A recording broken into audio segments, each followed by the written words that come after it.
Christians in the first century dealt with pain, heartache, disappointment, fears, and temptations just like we do, as well as the same types of scenarios that Christians throughout the world find themselves in today. Does. Oh, And to start our series, we thought we'd give you some types of scenarios that Peter's letter speaks to. for several years now, migrants have been flooding the UK. In the last few weeks, violent protests have broken out, spurred on by the killing of several people, including three young girls, that was blamed on social media on a migrant Muslim. The migrants say they're seeking asylum.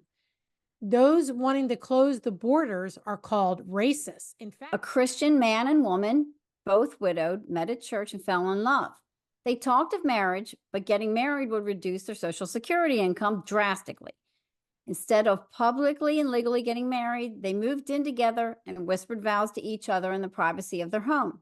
a few weeks ago on a Sunday, a missionary to Nigeria contacted members of her family here in the United States with this message about her Nigerian husband's parents. They've been targeted by bandits in their home.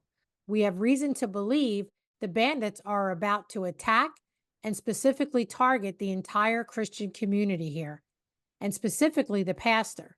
Sometimes these threats are a prelude to the whole village being wiped out. Please pray for us. Bailey, a young married Christian wife, met with her group of college friends for dinner. She sat quietly at the table and listened while everybody else complained, belittled, and put down their husbands. Stan is in his early 30s. He serves at church by helping with a community group that regularly meets for a meal. They have a short devotion and fellowship. He just heard that the session has decided to require the group's study have more of a gospel centered, discipleship oriented focus.